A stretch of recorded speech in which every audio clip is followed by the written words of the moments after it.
Well, some statistics are coming in that proves the locals on the ground were right about those booze bans in Alice Springs. But first to the economy, increasingly looking like will enter in Australia a per capita recession sometime over the next few months. Now, let me take you through some of the headline figures. The Reserve Bank's now hiked rates 12 times over the last 13 months, from 0.1% to now 4.1%. Now, this is in response to high inflation. Of course, you know the official rate is currently at 7%. This is the inflation rate, down slightly from its 30-year high of 7.8 in the December quarter. Productivity, well, that's grown at 1.1% over the decade 2020, the slowest pace in 60 years. Little improvement since. Unemployment, of course, positively remains low, but that's putting upward pressure on wages and, by extension, inflation and interest rates. A whopping 3.4 million of us are estimated to be in mortgage stress, and 1.42 million of us are estimated to be in rental stress. The population, well, that's booming due to record migration, meaning in per capita terms, GDP actually fell by 0.2% in the March quarter. And judging by the economies of the UK, as I said, and New Zealand, it may well get a lot worse. The latest inflation data out of the UK shows prices rose by 8.7% in May. Meanwhile, New Zealand has officially entered recession after posting 2 consecutive quarters of economic contraction or negative growth. Not looking good? No, it's not. Joining me now to discuss it all, Dr. Andrew Stone, former Chief Advisor to Prime Minister Tony Abbott, and the author of a brilliant book. I think Galbo should have this on his bedside table. Restoring Hope, it's called. Andrew Stone, welcome to the program. Great to have your company, Andrew. As always, I gave you a rap going into the break that you've got a big brain. I've just gone through all of the economic data in summary terms, here and overseas. How do you think we're travelling? How do you feel about the next few months? Well, it certainly makes for sobering hearing to hear all those statistics brought together, and the outlook is not good. I think it's possible to say that it's true of Australia, as has been true of many things over the last decade or so, that things are not looking good, but not as bad as elsewhere, perhaps. So I would say I think that we are perhaps not in as much trouble as the United States, as the UK and much of Europe, perhaps even as New Zealand, but the outlook is still not good. And the problem is that we, as you mentioned, we have a very tight labour market at the moment, but we have a major problem with inflation, a really major and persistent problem with inflation. And although it's come down off its absolute peak in the December quarter, just in the 3 months to March, it was still running at a very rapid pace, almost 1.5% increase in prices just in those 3 months. And that's going to force, I suspect, interest rates to have to keep rising, which will keep increasing that mortgage stress and the stress on renters as we have a tight housing market. That tightness in the housing market will be exacerbated by the massive influx of people that's envisaged by the government from net overseas migration. So there are quite a lot of problems that are coming together here. That high migration may help us to avoid an actual recession, or at least have a more mild one than other countries in terms of overall GDP. But as you correctly pointed out, what people feel is how much growth you're getting per person. So if you stave off a recession by just flooding more people into the country, but people's real wages are still falling fast as they have been over the last 12 months, it doesn't feel any better to those people.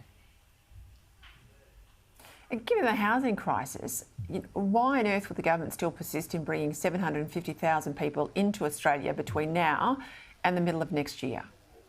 Well, I agree. I think that's very unwise, and I've been banging on this drum for a long time. In fact, going right back to my time working with Prime Minister Abbott, that Australia has sensibly had a very rapid migration program for a long time now, but nevertheless it was dramatically increased from what was already a high level in the late period of the Howard government, and then was increased again under Prime Minister Turnbull. It's now is being increased massively again, partly as a catch-up because there was relatively no net overseas migration to Australia during the pandemic. Nevertheless, the trouble is you can't do these things without focusing not just on it's being promoted as something beneficial for the labour market because we're under such strain, businesses under such strain to find workers, but it has all these other impacts in particular on the amenity. Are we building enough roads to accommodate all these people in the cities they're going to be living in? Enough roads and rail? Are we building enough houses for them to live in? What's the impact on renters and rental rates for Australians who are here?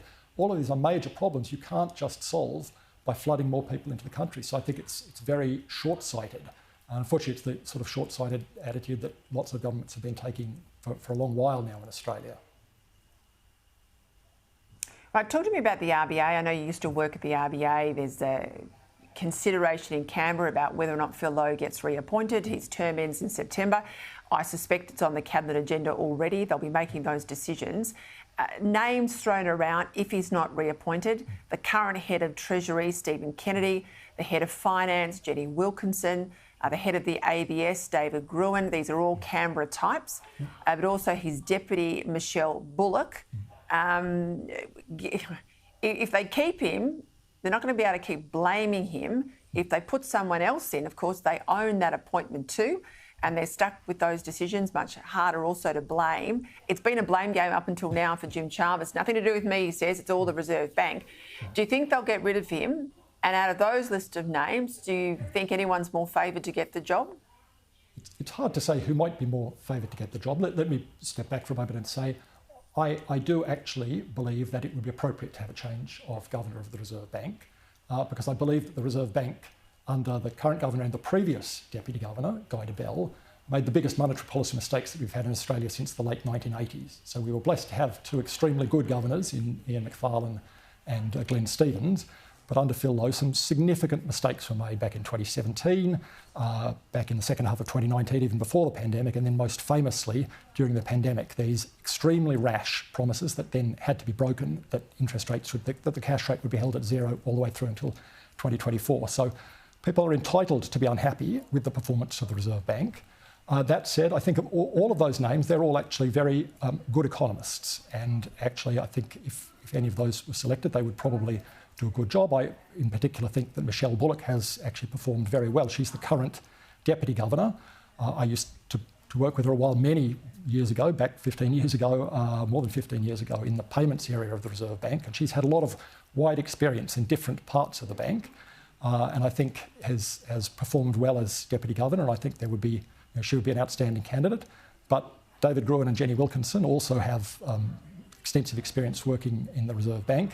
And Stephen Kennedy, of course, as the current Secretary of the Treasury, has experience sitting on the board of the Reserve Bank, as he's done ever since his appointment. So I think all of those would be good candidates, but I think for once it would actually be really valuable to have a change in the leadership. It doesn't necessarily have to come from outside. I think Michelle Bullock would do a terrific job, but I think it would be appropriate for there to be a change at the top.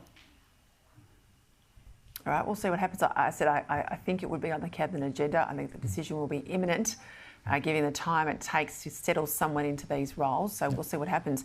Andrew Stone, thank you. Great to see you. Have a good weekend.